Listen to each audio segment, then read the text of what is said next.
Wilk Report. I'm Michael Wilk coming to you live from Cleveland, Ohio, and joining me today is Tom Connors from Midnight's Edge. Welcome, Tom. Hello, hello. Sorry for making you a little late there. Oh, it's no problem whatsoever. We're pretty much on time, more or less. All right, so we've got a bit of a show for you today. We've got some Bill and Ted news.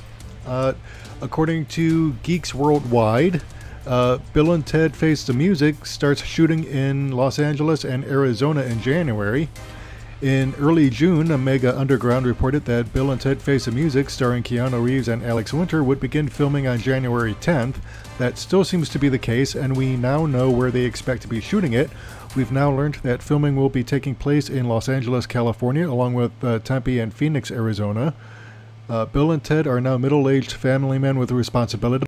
A visitor from the future tells the pair a song they write will save the fabric of time from destruction. They then go on a time-traveling mission with their daughters, Thea and Billy, trying to find fresh inspiration to write this new song that will bring balance to the universe. They'll bump into new historical figures and sympathetic music legends. Orion Pictures has yet to give this sequel a release date. So yeah, looks like they are actually going to be doing a shooting location, so that tells me this is no mere rumor mill. They're actually going to be starting it.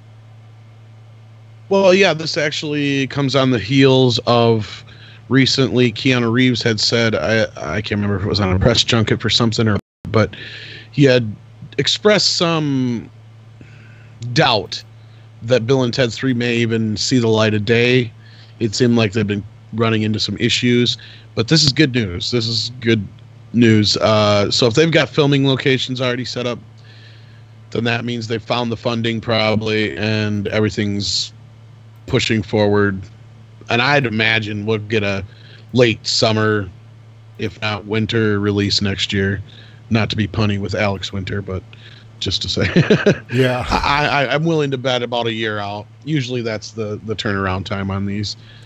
Yeah, you know, I'm looking at the picture of Winter and Reeves seems hardly to have aged at all. Alex Winter really looks middle-aged. That makes me feel old. Yeah, I'm probably around his age by now.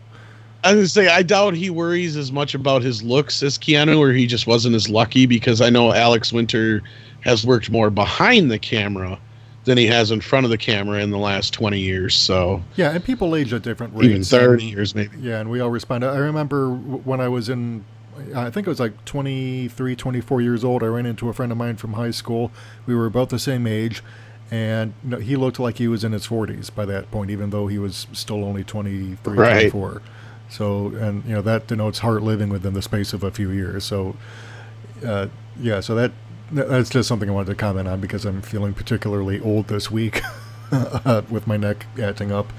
But yeah, because I've been kind of looking forward to a sequel to Bill and Ted for quite a while, because after Bogus Journey, you know, I guess at that point they were pretty much done with it. That's why they ended it the way they did, and you know, had the little montage of showing them going out to their music.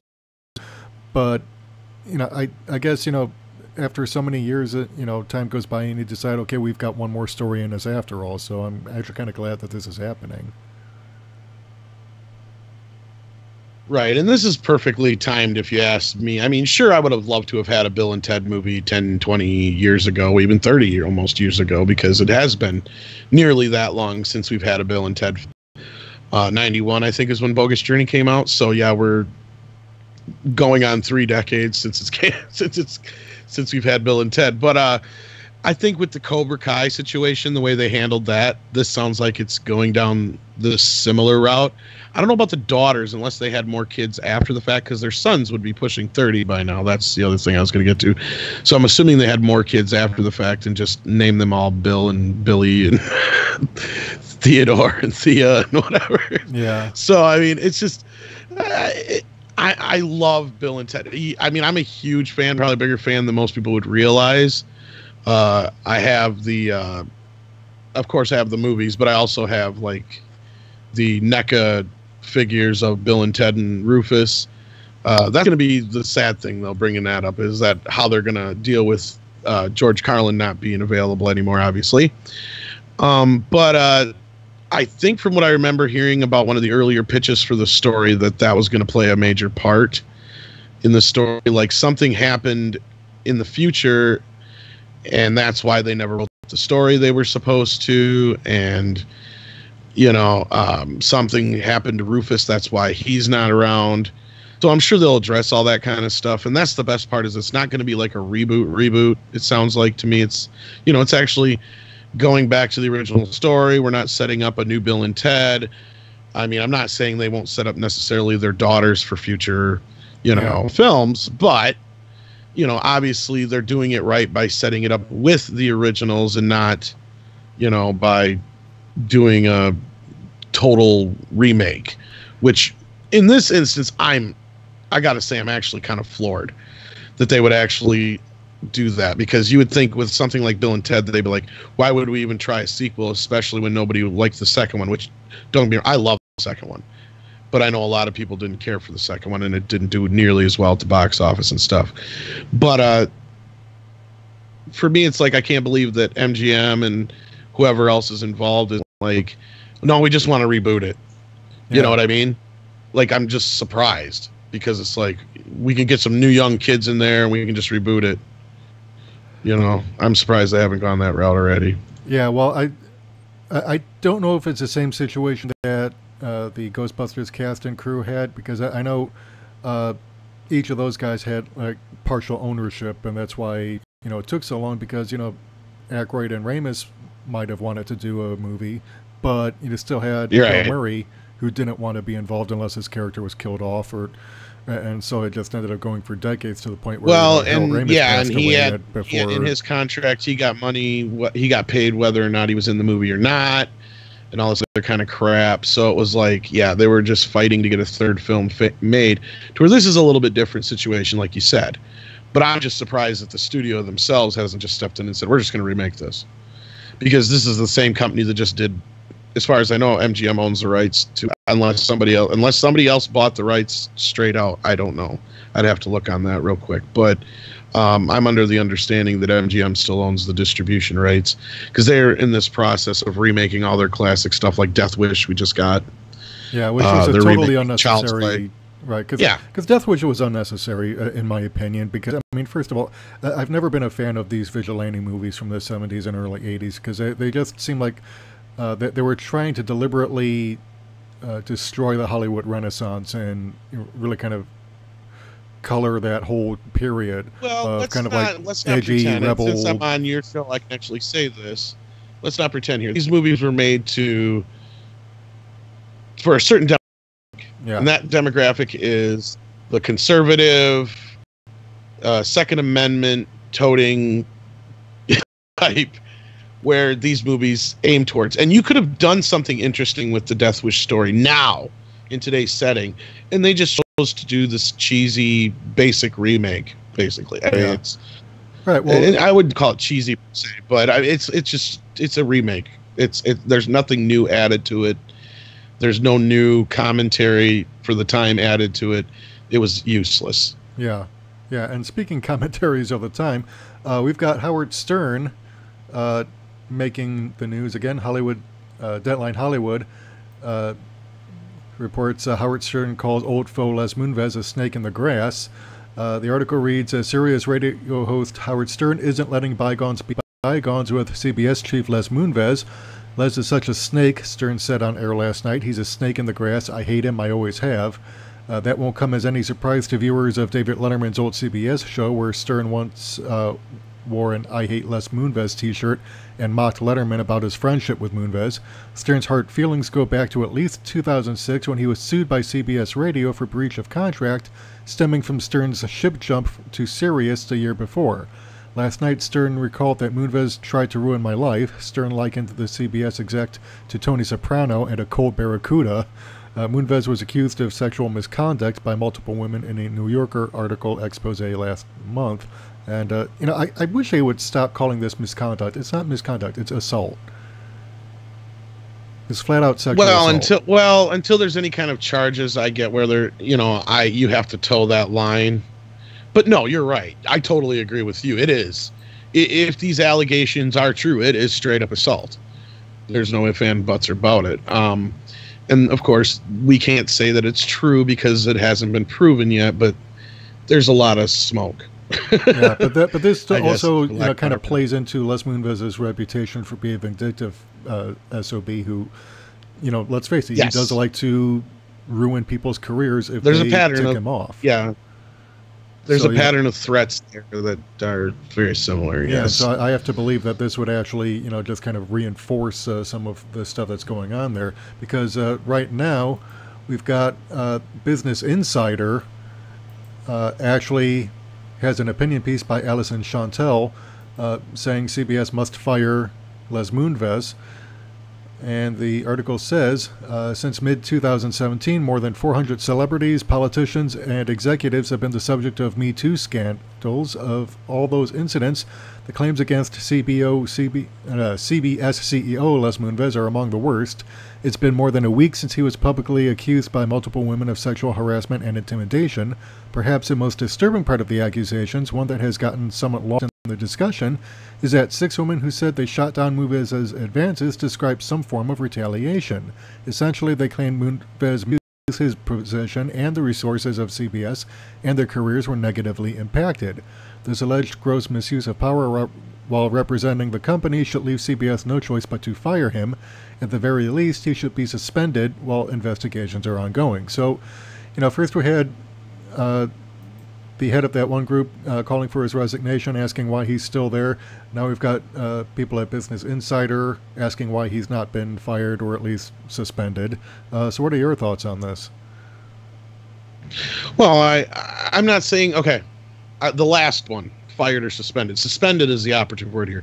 He should at least be suspended while the investigation. Until there's any charges filed like that, I can understand CBS's apprehension and just letting the guy go, unlike recent events when it comes to directors at Disney, but we won't get into that.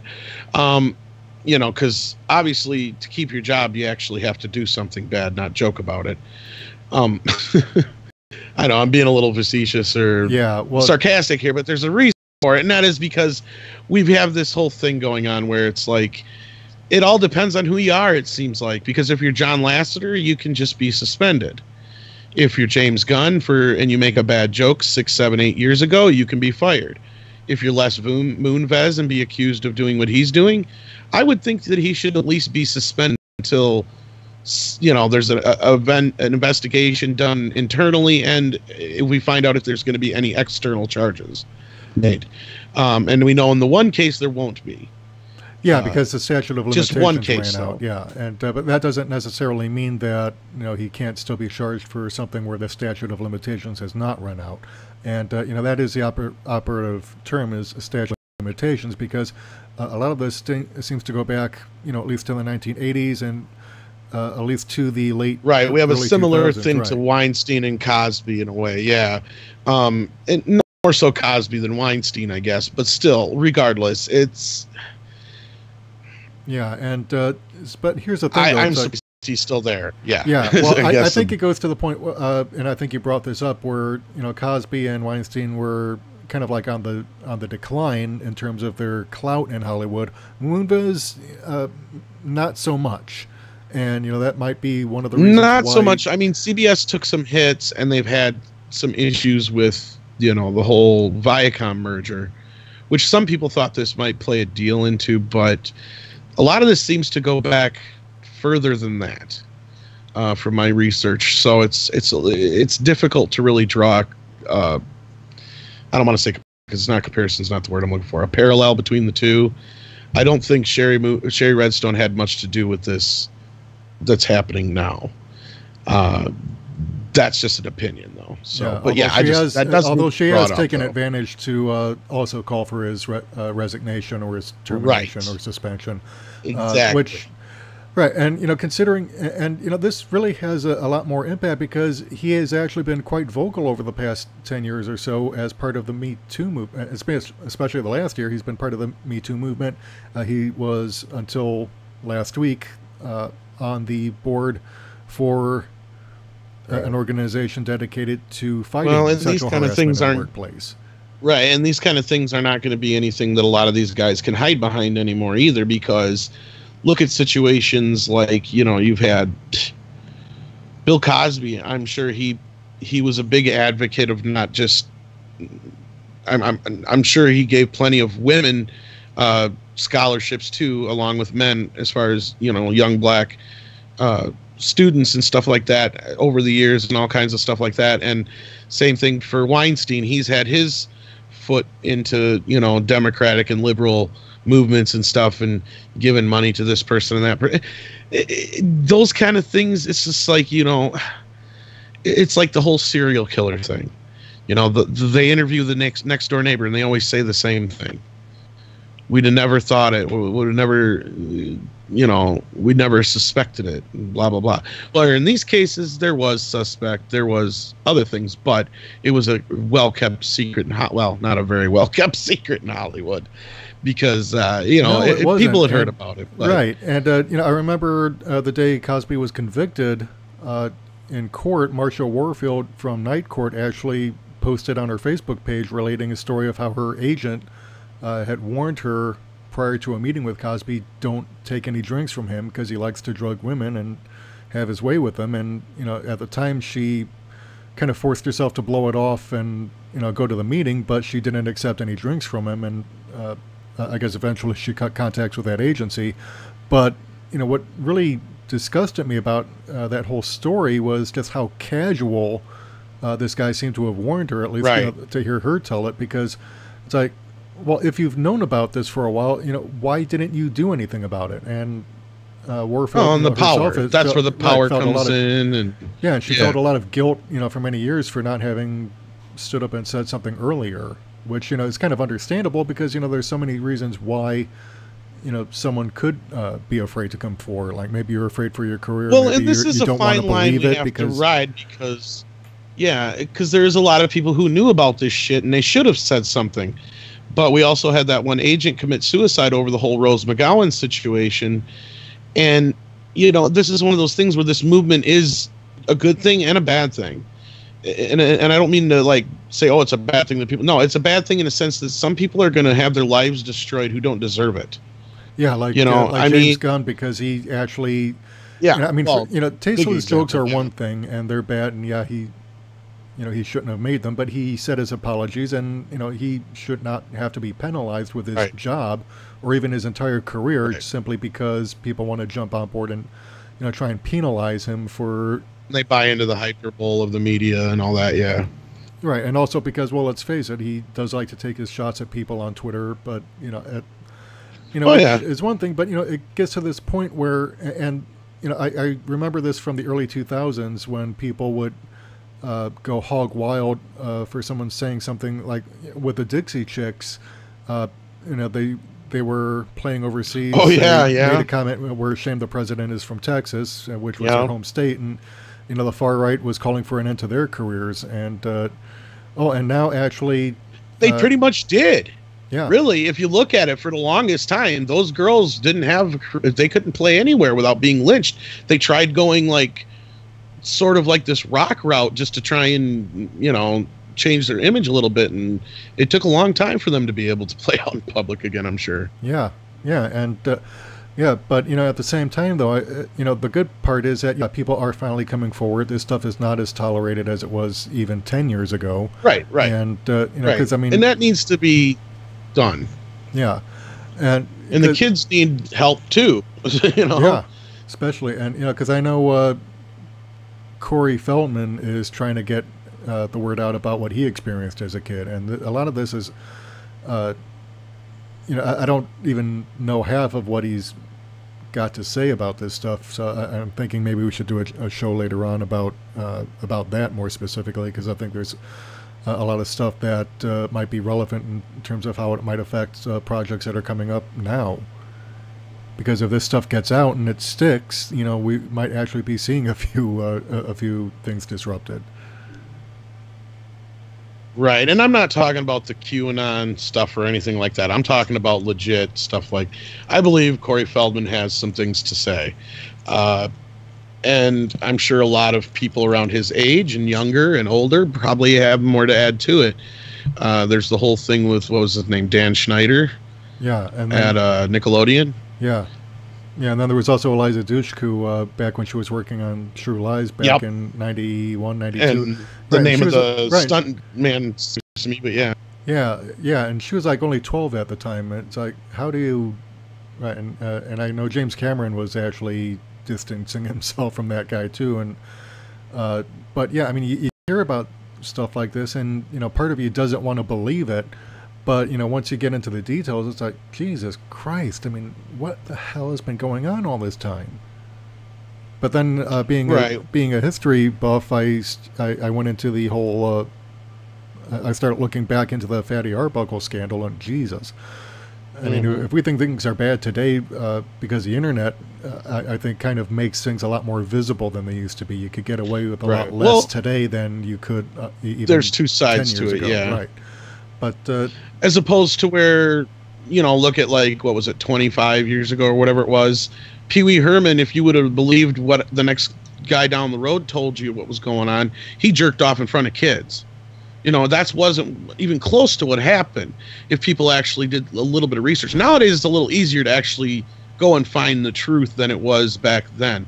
But to kind of go back to what we were first, talking about, it was one of those things where, yeah, people talked about it in Hollywood, and you were like, well, how did this go on, and how did this just keep happening without people saying anything? You brought it up yourself because people you want to give somebody the benefit of the doubt. And when you're in a position where there's a lot of money involved, a lot of power involved, you're going to have that kernel of doubt when some woman, no matter what age they are, claims something about a guy. It's going to be like, okay, well, what are her true intentions here? Is she telling the truth? Is she trying to get some money out of the situation? Is she just going for some, attention here? What is the deal? Because for years people would question certain things that would come out of Hollywood or here and there and anywhere. And it's like, it's one of those, in Hollywood, it does happen a little bit more in the open than it does in like corporate areas and stuff like that, where it's probably just as prevalent or worse, but we just don't hear about it as much, especially in DC, Oh God. Like, that's the thing. I don't even want to know oh, half the stuff that on in DC, but at the same time, right, everybody's always like Hollywood this and Hollywood that. It's like, you guys have no clue of the deep depths of darkness that probably happened within Washington, so let's not even go there. But although there is a danger, I think, and you pointed this out on how if Pee Wee Herman's scandal had happened today, people would be accusing him of pedophilia, and that actually, well, he was being accused of shit like that back then. It was right, but it's not right, but not to the level that they do it now. In fact, I remember a couple years ago during the campaign, the Pizzagate fake scandal came out, where it's like, it's like it started off as a rumor started on 4chan. It's like, okay, why are we believing 4chan? And that's where I was getting to with the whole QAnon stuff. Is these people, they buy into this conspiracy rhetoric, and it has no proof or substance whatsoever. But there is these things going on. Don't get me wrong. I mean, people are on a right path for the wrong reasons, I guess. I don't know how else, but it's like, the Me Too movement is not a bad thing per se, but it's a double-edged sword. Yeah. But what I keep saying is, what about the kids? And nobody's bringing up the kid. Well, we're finally starting to get a little bit here and there and smidges of it here and there. But then all of a sudden we make a big, huge deal about James Gunn. Okay, instead of making a big deal about some jokes he made, why don't you look into some of the jokes he made? Because if you actually go and look into some of the context, he's being very sarcastic in a lot of these situations, to where I would think that kind of rhetoric would be something to where, okay, James Gunn isn't the issue, but these other people are. And who are these people, and why do they still have jobs? I mean, look, Disney is not even perfect in the sense that they're very hypocritical in this situation. I can understand the Roseanne situation a little bit more, and some people parallels there too, and there's not a lot of parallels. Because Roseanne was a situation where she was directly attacking somebody. She has not taken any responsibility for her actions. She's doubled down on dumb, and obviously this was probably not going to be a one-time deal with her. Yeah. They were probably smart to cut it off now, as big as that show was. James Gunn, on the other hand, you knew who you were hiring when you hired him. Yeah. Okay, this guy had made some pretty sick and deprived fucking movies before this. Right. And you know, people had joked about it back then about, well, this is the same guy that made Romeo and Juliet, and now he's going to make a Disney movie. yeah, and that brings me to my next topic, since you helpfully segued into this, because on Shortlist.com, they're posting an exclusive. Dave Bautista tells Shortlist he'll quit Guardians of the Galaxy if James Gunn's script is not used. Speaking to Shortlist in his first interview since James Gunn was fired, Bautista said he would be doing the director a disservice if he didn't step away from the franchise. Dave Bautista says he has asked Marvel to release him from his contract over the studio's firing of director James Gunn. Speaking to Shortlist in his first interview since a controversial decision, Bautista, who plays Drax the Destroyer in the MCU, said he would be doing Gunn a disservice if he didn't step away. The director was fired last month after alt-right activists unearthed a series of offensive tweets from several years ago. Nobody's defending his tweets, but this was a smear campaign on a good man, he said, speaking to Shortlist's Tom Ellen.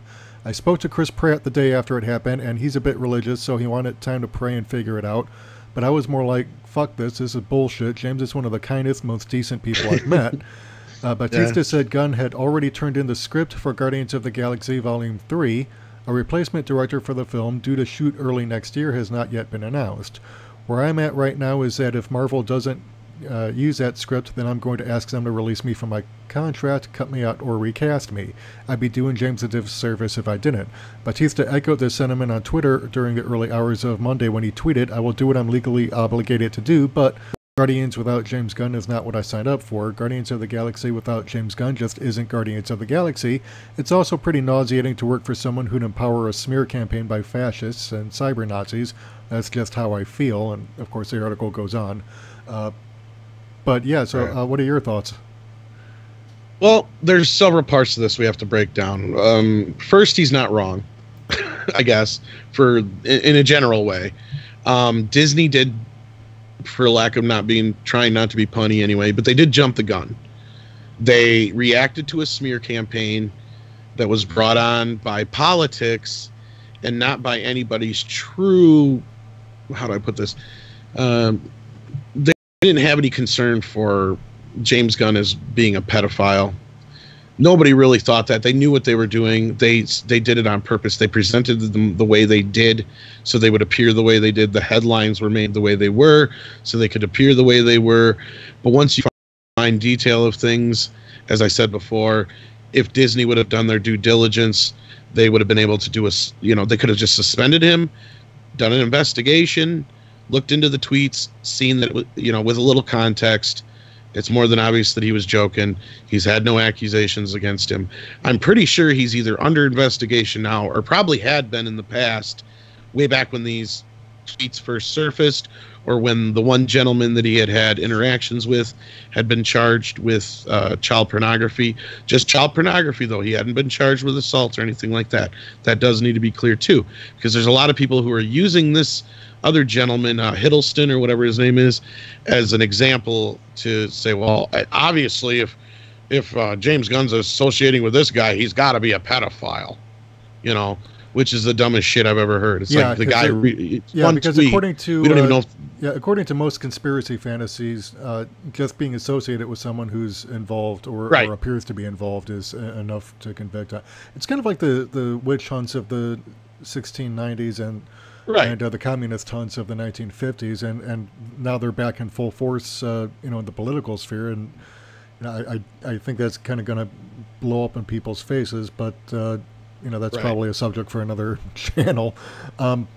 But and people forget about the statistics where it's like 1 in 10 people that chances are you've met somebody who's killed somebody. It's like, it's just that people don't stop to think that there's somebody in your everyday life who I'm sure has done something horrible that you don't know about, that, you care about, that if, or has said or done something stupid at some point to where if, until you hear about the context, I had a recent incident here. I've got a friend who's dealing with some health issues. People were blowing up my phone, acting like he was dying. Until I got to the bottom of it myself and talked to him myself, it was like, okay, so you're things are okay, right? Well, they're not okay, but they're not as bad as, or how the old Mark Twain saying goes, the the rumors of my death have been greatly exaggerated, or however it goes. Yeah. It's like it's just the way it goes. That hyperbole of, the news pushes it and the media pushes it, and I hate to be one of those right now saying, "Oh, the media is the enemy of the people." I'm not saying anything like that, because I'm part of the media. I believe in the media. I believe in the First Amendment, but we need to take responsibility. Yeah. We need to be able to stop, look at a situation, not react right away, not go for the clickbait, not go for the headline first. Read into a situation a little bit more before we react. Disney should have done the same thing. Now, the other part that Bautista's talking about here, the script. I wasn't worried about the script until he brought it up. I personally figured, well, there's no reason why they wouldn't use a script. Nobody really reads the damn credits anyway, Nobody's going to really care if they still use his script, because you have enough outrage of people that are upset that he was fired in the first place. The least Disney is going to probably do is still use his script, considering the Marvel Universe is so tied in anyway that chances are that they can't change too much or it's going to affect 10 other movies. So I wasn't worried about the script until Bautista said something. Now that Bautista has said something, that leads me to believe that is something that has been brought to the table or brought up. Yeah, you get what I'm saying? Right, and I think it was either you or Larry or maybe Rob mentioning during one of our previous podcasts where the only way Gunn might be rehired is if people start jumping out of Guardians of the Galaxy Volume 3, and now we've got Bautista coming forward and saying, look, if you guys don't at least keep his script, I'm out. And and he's not wrong. He has contractual obligations. Doesn't matter who's directing it, I'm sure, unless it specifically says in his contract, there's nothing he can do. Of course, Disney's not going to want somebody on board. He can get himself fired. He can do all kinds of other stuff. This is just a personal observation. I think Bautista was trying to get everybody on board with saying, we're not going to do it without James Gunn, because that was the only way this was going to be successful. Yeah. And obviously everybody else wasn't willing to put their job on the line for this, so he was the only one kind of left out to dry. They did a little, they did their little announcement that didn't really say they weren't going to do it, so he got that out of him, I guess. I have a feeling he was the one who spearheaded that whole campaign, but I think he's really upset, genuinely upset about this, and a lot of people are, because it's not so much that, okay, yeah, you say something stupid, you shouldn't take responsibility for it, what have you, but should it cost you your job for something that you did way before you even had that job?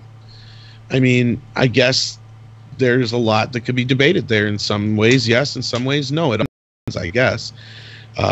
It would be a different situation to me personally, and this is just my personal opinion, if there had been accusations prior to this, if there would be reason to believe that he'd had a history of actually acting these type of things out, then perhaps it would be a little bit more understandable of Disney just jumping the gun and getting rid of him right now, because they reacted just like they did with Roseanne, and that's why they did it. Yeah, and because they were expected. They set a precedent with Roseanne. Right. So, and this is nothing new, actually. I remember when Dan Rather did that expose on George W. Bush back in the early 2000s.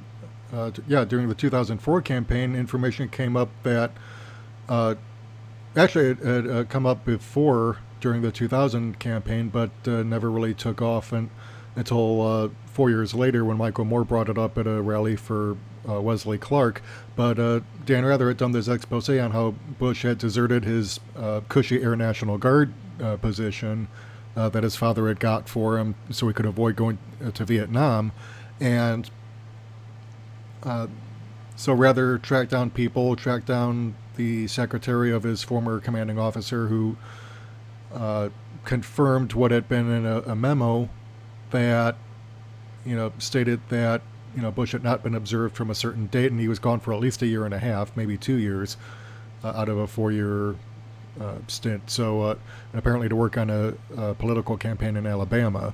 But, because the memo was not properly vetted, the far right was able to poke holes in it, and CBS fired Dan rather than stick by their story, because it seemed like they actually had a good story. It's just this one piece of it turned out to be less than bulletproof, and but everything else was rock solid. But because you have that one little bit they're going to fire him. It's like, well, don't you think you should actually think this out and not fire him for one screw up in something that's otherwise solid? So it's not the first time that we've seen corporate cowardice on this kind of level, and it seems to me like Right. like you said, there's a lot of hypocrisy to this, where they will punish people like James Gunn, they will punish what's his name over at Disney, but someone like Les Moonves gets to keep his job, at least for the time being.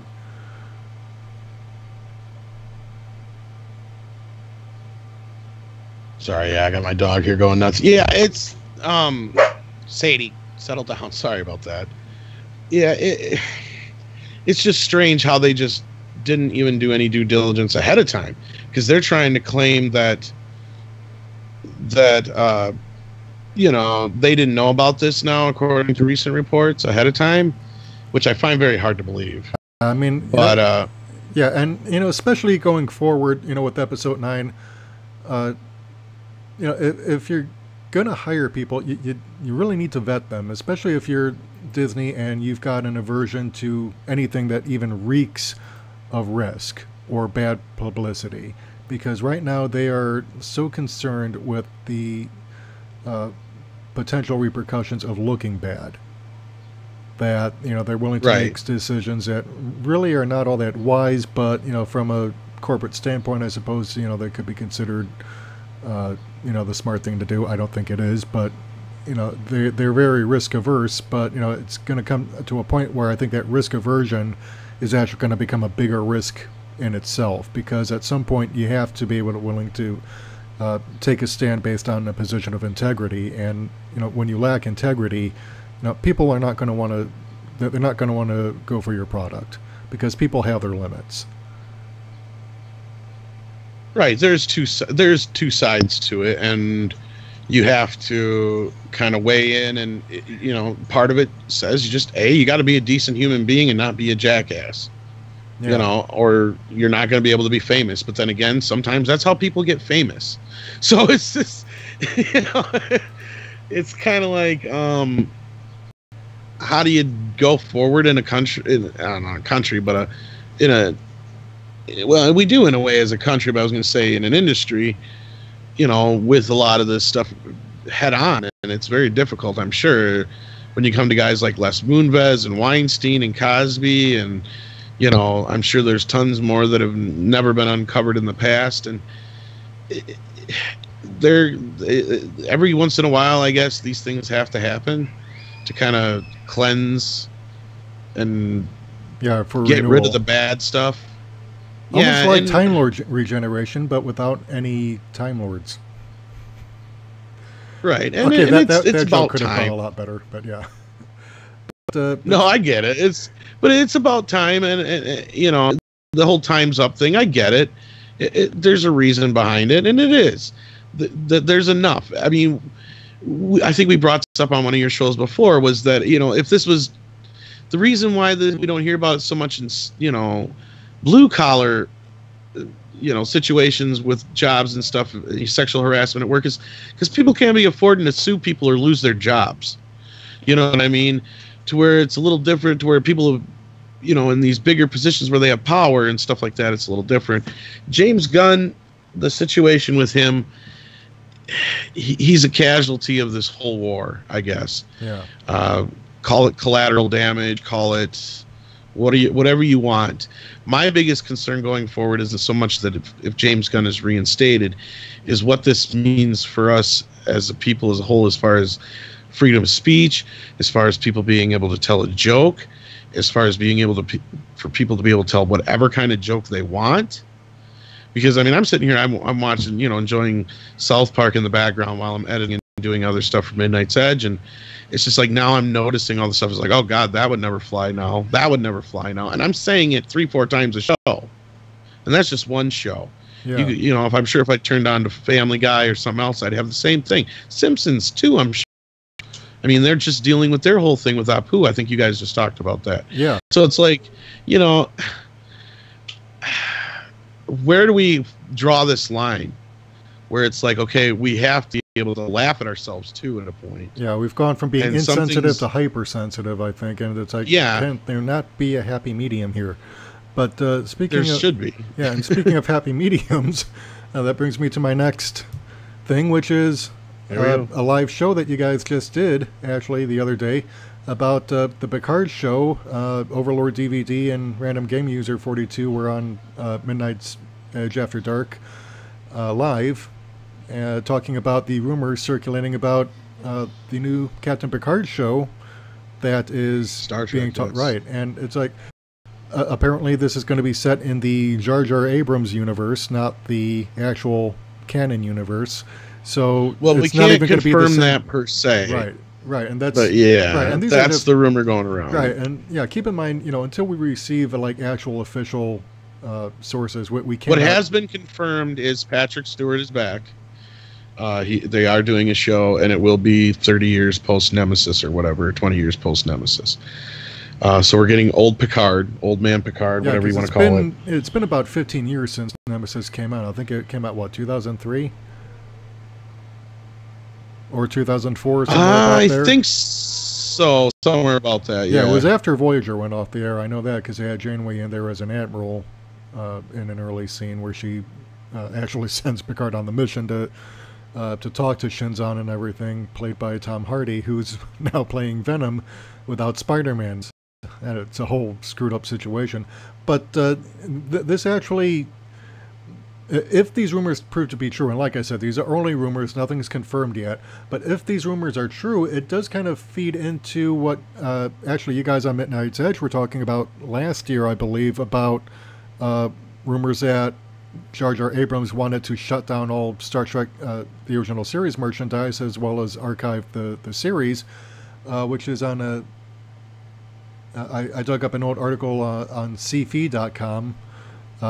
It's supposed to be sci-fi, but they went corporate and decided to give it that hip, misspelled, trendy spelling. But CFE Wire, where and it says apparently J.J. Abrams tried to shut down all Star Trek TOS merchandise. Why did Star Trek's new mastermind want to kill production of classic Trek products? J.J. Abrams and his production company, Bad Robot, have been very good for Star Trek from a business standpoint. Well, that's debatable, especially now. But even if you don't like the movies, you can't argue with the financial results of their work. But according to the Wrapped sources, things could have been much, much bigger. Back when they first took over the franchise, Bat Robot had plans to turn Star Trek into a major transmedia experience, telling the stories across films, television, comics, video games, and more. So far, we've had a few comics and we've had a video game or two, but apparently the company wanted to really push things to warp speed and make Star Trek an inescapably massive multimedia franchise once again. So why didn't they? Well, Star Trek rights are a tricky business. They're split between Paramount Pictures, which distributes the new films and owns the rights to the old ones, and CBS, which owns the rights to the original 1960s TV series as well as merchandising rights. Ever since CBS left Paramount's parent company Viacom 7 years ago, the two companies have had to work in semi-harmony when it comes to new Trek projects, including Abrams' films. And apparently that's where Bat Robot had a problem. According to an individual, and that's in quotations, who knows the situation, Paramount wanted to make Abrams and company happy, but it also allowed CBS to have a say in what new Trek projects were produced, and apparently CBS wasn't too keen on some of the ambitious things Bat Robot wanted to do. JJ just threw up his hands, a Wrapped source said. The message was, why set up all this when we'll just be competing against ourselves?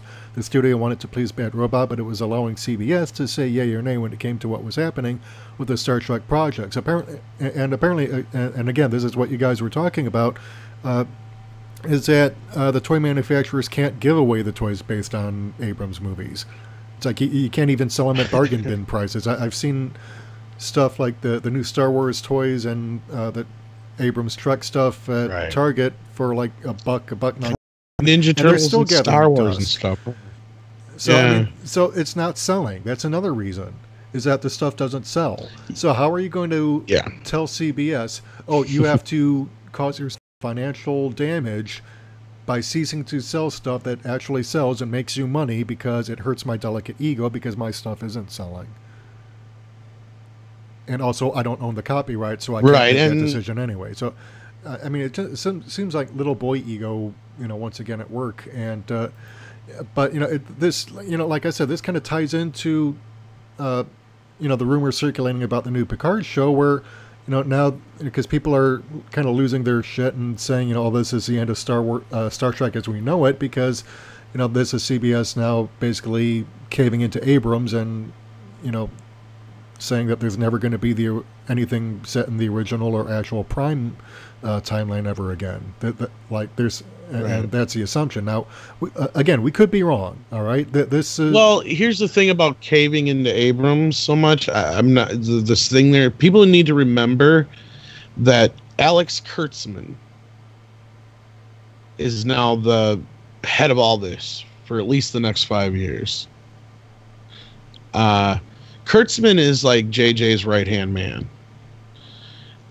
They tried to erase any acknowledgement to Bad Robot through Discovery because they knew that the OG fans would reject it.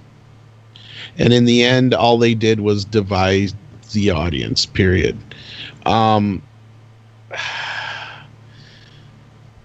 What we reported on a year ago has pretty much come to be true.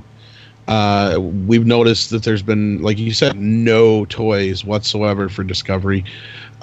Some shirts, hats, basic bullshit you can buy from their store that anybody could have printed up, that we could have printed up tomorrow if we wanted to for Midnight's Edge or the Wilk Report. But they had a phaser that got canceled. The only other thing that they've had was ship models. And I think those were at the Toy Fair this year. Other than that, it was all classic Star Trek stuff. Yeah, and now of course Star Trek Online, which is this MMORPG on online. They're inserting Discovery into the game. Of course, they started with the lock boxes where you get like the little loot crates that get dropped, and you get like whatever. Of course, you need to spend money to buy keys to open it and get the goodies that are in them, but then they drop that in favor of the next lockbox. But now it seems that their next massive update is going to include the Discovery stuff, and I wonder just how much that it's actually going to sell there, because again, there's not really a whole lot of people who actually like this stuff, and I for one am not going to be having anything to do with it. I don't take any log boxes having to do with Discovery in Star Trek Online because I have an account there. But there's, I don't see why forcing everything to either be Discovery or Abrams Trek. I don't see how anyone thinks this is going to work out in the long run. It's a big convoluted mess, and I can't talk too much about specific things on certain areas because we do have a very big mini documentary / report coming up here on Midnight's Edge, so I gotta kind of keep certain things to myself that and there's tons of stuff I want to say about it, of course, but I gotta be nuanced in how I say it. Basically there is some truth probably to this rumor that's going around right now. I can't really get into too much about it, but it does. It seems like they are trying to do their best to kill the original IP, in a sense that the only thing going forward will be what they consider. See, when they say Prime Universe, they're talking about the Kelvin universe. Which is not Prime, because that actually was created through a storytelling trick where it's time travel. And my assumption, just to be clear. Right. And it's like a dirty little secret. It's like they don't want you to know. They don't want everybody to know that this is in affiliation with the people that made the 09 Star Trek and stuff like that. When it does have, well, now Kurtzman is all over the shit. So basically what we're going to get is we're going to get a Picard that's 25% not Picard. We're going to get a Star Trek going forward that's always going to be at least 25% not Star Trek. Right, well, if it's now not 100% Star Trek, is it really? Right, and yeah, a random game user was saying how they're giving the Klingons yet another redesign, which presumably will not have an explanation, which at this point I think is probably for the best. They'll try and play it into that whole canon thing that I think I see. I'm not a Trekkie.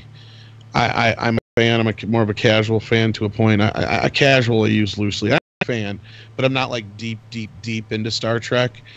But it's my understanding that to explain the differences in the appearances between the Klingons throughout the years is that they altered the appearance. Yeah, in some way, I guess. Yeah, that goes to the prequel series Enterprise, which I've never really considered canon myself because it was just, first of all, it was just badly written and produced, but also because it seems like they went out of their way to distance themselves from the start, from calling it even a Star Trek show. They just called it Enterprise until about halfway through season 3. So for the first 2.5 seasons out of 4, it's not even calling itself Star Trek, so why would you consider it canon? Right. And then when you finally do get around to calling it Star Trek, because you're looking at the ratings and you're saying, okay, we need to get the fans of the Star Trek show back. But they felt for some reason to try and insert some half-assed explanation of why the Klingons look different between the original series and the Next Generation, when it was already explained very matter-of-factly. It's like, well, it's just because effects changed between the 1960s and the 1970s. They had more of a budget, so they can make the Klingons look more alien, and that's it. That's all the explanation you need. The effort then they're not taking that effort now at all. At least, I mean, I get where you're coming from, and you don't need the explanation. But since they took that effort because they care that much about the lore and the canon, that to me does make a difference. What we're looking at here is a complete overhaul of the canon, a complete overhaul of the lore, a complete overhaul of everything, because like you said, they can't be 100% Star Trek. And the thing you said before about JJ did kind of reinvigorate Star Trek. Like it or not, when that 09 Star Trek came out, Star Trek was pretty much a dead franchise almost. It was on its last leg. Movies hadn't been doing well. I think they had been planned on going into Voyager or Deep Space Nine next for the movies, and that got axed. Yeah, because Nemesis didn't do all that well. I know that, and even Nemesis didn't really. And I think the problems for that, kind of go back to Star Trek First Contact, where they turned Star Trek from basically a continuation of the original series into like this action show, action film, and I never really quite got onto it, but I still watched because it was a Next Generation, and that's the show I grew up with because it was broadcast in my lifetime. Whereas the original series, I only knew that through reruns, so I didn't quite have that same connection. But I kept watching. But once Enterprise came on, I was like, stinks. I'm not watching, and I just don't even consider it canon. And so that's why every time someone shows a picture of all the Star Trek captains, I actually like Enterprise, but that's fine. I understand. Yeah. I mean, it's not that I'm not trying to diss Scott Bakula when I say oh look, it's the Star Trek captains and Scott Bakula. It's just I can't consider Enterprise a Star Trek show, so I can't consider him a Star Trek captain. But I mean, they did do a good job with the material they had to work with. I will say that. I mean, it's not for lack of trying on the part of the cast. It's just that the thing they should have learned then was to go forward, not backwards. Yeah, they didn't learn their lesson. Yeah, because because it was interesting to tell the story of what happened before the Federation even existed. But if you're going to do that, you really have to go back and rewatch the original series and you have to get your continuity right. You're kind of written into a box, yes. Yeah, because right, and because you've got all those years of established canon, and because you've got those limitations. I mean, yeah, you can work very well within limitations. I've done shows where I've said, sometimes you need lower budget films to tell a better story because you're focused on doing more with the limited resources at your disposal, and so you kind of have to be better. Whereas you've got $200 or $300 million, you can afford to get lazy, which Black Panther did with the CGI effects, especially in that last half. But even Avengers Infinity War had some pretty sad CGI in some scenes. But no, yeah, you're right. Right, and Jaws was the example I think I brought up as an example of if it wasn't for the lack of money and the lack of ability to be able to make that movie, then it would have just been another cheesy B horror movie now as opposed to the movie it was due to the limitations set upon Spielberg. Yeah, and so because they had to get creative and focus more on the story, it actually made it a better film. So, so on the one sense, I think that they could have gone, but they chose to make something that, that again, they wanted to distance themselves from Star Trek, and I think the reasoning was, this is like before the Federation even existed, so it's not Star Trek until we get to a certain point. It's like, but yeah, you're not quite getting the whole concept here, guys. And then there were, like I said, they just violated established continuity, and it's like, no, you kind of have to stick within that and find creative ways around that where you stay within it, and then you can have your stories. But they just decided, no, we're just going to disregard it, right. And then. That. Well, I think that's because they're under the assumption that they can't get any new fans without changing shit. Right, and to me that just goes to like, okay, you don't care enough about the project or the product to do your homework. Even basic stuff to make sure you get it right. Figuring, oh, people won't care. Well, yeah, we kind of did. A lot of us did, but at least with Rick Berman Star Trek still in charge. Fans especially care about canon and. Yeah, and all that kind of stuff. Yeah, and for me, having gone through film school and being a film and television buff my whole life, I'm a stickler for continuity. I mean, canon. That's pretty much, kind of sort of a different thing from continuity, where it's like, continuity is like, maintaining consistency across the board. Like if you do a place, but yeah, right. It's like if you establish one thing, like we've established a character speaks French, and then in the next episode. Character asks someone speaks in French and say, what did you just say? It's like, well, wait, but you're supposed to speak French. That's violating continuity, right? So and you got to set yourself up with rules too, and that's part of continuity and canon right there together. That's kind of, I guess, the amalgam of the two, because perfect example is Nightmare on Elm Street 2. The story, the real quick version, is basically when they went to make Nightmare on Elm Street 2, they went with this whole other concept that was unlike the first film, and they broke a lot of the rules. Which, sometimes it's cool to break the rules, but when you have something that's set up like that has preset rules that work for the universe and make it believable, once you start tearing apart those rules, it tears apart the believability, and the whole thing starts to fall apart. So by the time they got to the third film, they firmly established that going forward, these are the rules. This is the Bible you go by. You do not deviate from these rules. Freddy is allowed to do this, this, and this. He is not allowed to do this, this, and this. This is how the dreams work. This is how the real world works. Done. Set in stone. And the third film is one of the most popular, if not the most popular, of the series for that specific reason, because they set forward, going forward, that this is the Bible you go by. Yeah. You can't break these rules. And every franchise should go by that to a point. Yes, there is a time and place where you can break certain rules in certain ways, but you have to be clever about how you do it, and it has to be able to keep everything cohesive. Otherwise, everything's going to fall apart, and that goes with the whole thing with continuity. Like you said, you can't have some, black woman played by an Asian kid in the next movie. It's just not going to work. That's not continuity.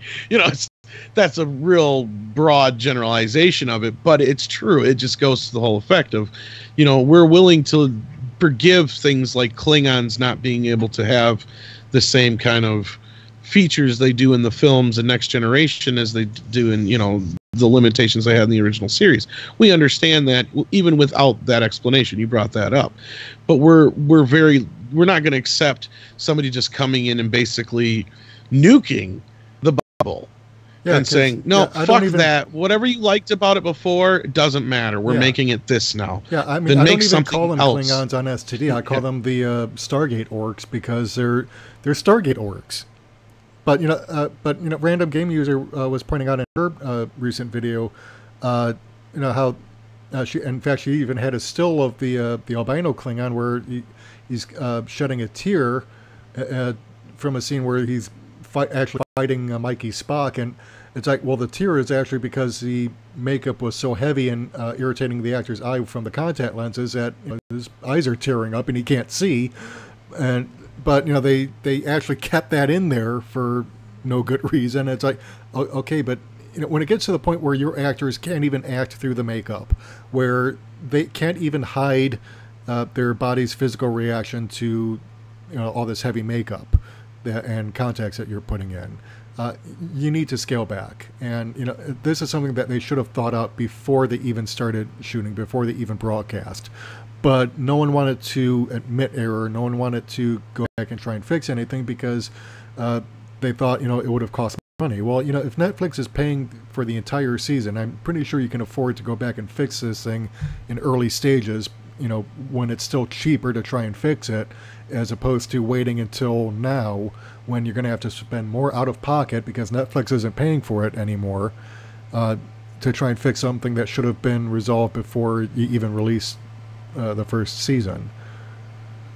Now you're doing a new show featuring Jean Luc Picard from The Next Generation, which people still love, and which there's a competing show based on Star Trek The Next Generation, and now you're bringing Patrick Stewart back to try and compete with that, but you can't make it the same as it was before because of all these legal things that you should have worked out well in advance. So, to me, this is just a whole cluster screw that really didn't need to happen. Right, and then you got the Viacom CBS merger looming, you've got the Moonves shit looming, you've got how many different film projects over at Paramount looming. You have them coming out and saying we're planning on having Star Trek all year round. They're wanting to come out and oversat something that was already kind of oversaturated, and I think that's kind of where Enterprise really had its downfall. Was by that point people had there was nonstop Star Trek for 20 years almost. Yeah, and by that point. Yeah, and that's another thing. It's like from the time that Deep Space Nine premiered, because it premiered during the later run for The Next Generation. Right, basically from 87 on, you had Star Trek up until Nemesis. Yeah, until Enterprise. Sorry, because Enterprise was after Nemesis, I think. Yeah. Yeah, I always thought that The Next Generation got started in 86. I could be wrong about that, but yeah, it may have had like a premiere in 86, but as far as I know, the actual date that it's given is 87, but okay. I could be wrong. Yeah, I could be remembering wrong, but because it has been over 30 years. But yeah, it's like that they've had like at least 2 Star Trek shows running, continuously from simultaneously plus movies in theaters and something to the early 2000s, and like you said, it got oversaturated. It got to the point where it's like, it kind of ran out of steam because they were devoting all this energy to. Well, that's where I got out of it because I couldn't keep up with it. Right, and I'm just a casual general fan. I'm not even a Trekkie, and it's like I feel sorry for these guys. They got to keep up with all these shows and movies. Right, I'm a casual viewer myself too. It's like I don't go to conventions. I don't dress up, or I never learned to speak Klingon or anything. But I don't begrudge people who do. If that gets you enjoyment, fine. I don't care. Right, totally. But as a casual viewer, even I'm saying, look, first of all, don't oversaturate the market because then you're reducing demand, and by the time, and also you're expending so much resources that you've used up all your good ideas. So when Enterprise went off the air, I was like, okay, yeah, we need a few years for Star Trek to go off the air. Give it a rest. Spend that time coming up with something that respects the original property, but is still new and different. And then when you're ready, you bring it back. But what CBS did and what Abrams did was they decided, well, we're just going to strip it of everything that made it good in the first place, and make it for people who have no connection to the very thing that made it. Honestly, if you're going to, and this is a problem I've noticed in Hollywood, across the board, from Star Trek to Star Wars, and a lot of these reboots like RoboCop or Ghostbusters, is that they're not making it for the people who made it possible for those movies to exist in the first place. Well, why are you surprised and why are you complaining when it doesn't do as well as you thought it would? Because you're not making the film or the TV series for the people who made it possible in the first place. Right, and that's just it. You do something like this, a franchise, what have you, because you have a fan base to begin with. And just like the whole New Coke scenario, you don't change the formula when it works. You know, sure, you can try new things, you can try different things, you can go different places. And Orville, which you brought up, I think, earlier, is a perfect example of how, you know, you can do Star Trek, but do it differently. You know, I think we talked about this the last show I was on here, where we were talking about, you know, Orville is a show where, you know, you get to actually see the toilet. It's a Star Trek show where you get to see the mundane, everyday things you normally wouldn't get to see, but it still adheres to Star Trek rules, even though it's not a Star Trek show. It's like, yeah, it proves that you can do these things and still go forward and still try new, fresh things. And even The Force Awakens, to an extent, showed that you could do these things. Cobra Kai is the better example. It keeps the old fan base while adding some new stuff to the mix to get some younger kids involved. And I bet you a lot of kids saw Cobra Kai before they saw The Karate Kid. Yeah. Yeah, but that'll inspire them to actually go back and watch the original Karate Kid. That's my point. And then, exactly. Yeah, and you know, while we're on the Orville, I just found a article that has a photo of Marina Sirtis' character on the Orville. It's from Hollywood.geekreporter.com, and shows a caption of Marina Sirtis in her guest role. I'm guessing this is early release still, because it shows her in the like this weird uniform, and she's looks like she's appears to be on set. But yeah, I just thought you'd get a kick out of that. Because she and Ted Danson and a whole bunch of other people, including Tony Todd, are set to appear on the Orville season 2. I'm very excited for Orville. Super excited. Yeah. Jonathan Briggs is directing another episode. I'm dreading season 2 of Discovery. Yeah, and but yeah, Kelsey Grammer is going to be involved. So yeah, I mean, talk about a show that does everything right, and you know, like Larry and I were saying the other day, it's like, you know, this is the show that CBS turned down because Seth MacFarlane actually went to them pitching, hey, look, I've got an idea to revive Star Trek, and here's how we can do it. And they said, no, we're going to go with our own thing that disrespects the material. But, you know, the Orville, I think, can be considered a love letter to the next generation because I mean, everything about it just, you know, brings it back for me. No, I totally agree, and it's just one of those things, and that's Hollywood. What are you going to do? Yeah. I know we're running long on your show here, so I don't want to keep babbling on about stuff, but it's a very interesting topic, and so many of these topics could be their own shows. That's the sad part, but yeah. All right, well, if that's pretty much all the material we've got anyway. So, and I know, Tom, you've got to get ready for your Tuesday. I got a lot of stuff I got to do, unfortunately. Yeah. So, all right, so we're going to leave off. So, if you like what you've heard, people, be sure to hit the subscribe button and the bell icon. If you don't get your bell icon hit, you don't get a taco. And I'm not going to be using that joke anymore because it's pretty much run its course. But you know, like I said, if you do like what you hear, please subscribe, and also consider becoming a Patreon, where you'll get exclusive content and behind-the-scenes stuff coming up soon. And also, because if we can reach our funding goal, then we might do some limited merchandise too. Depends entirely on there you go. If we reach the money. But I would plan, obviously, on doing mugs and other items to sell. So if you like that... I shouldn't say it, but we're kind of looking into that. But yeah. Yeah, well, but no, I mean, that's what makes money. It certainly helped for Alec Peters until he got sued, but then again, that was actually his problem. But he was using another person's IP, so but we'll be using all that. Yeah, I'm not going to get into all that. Yeah.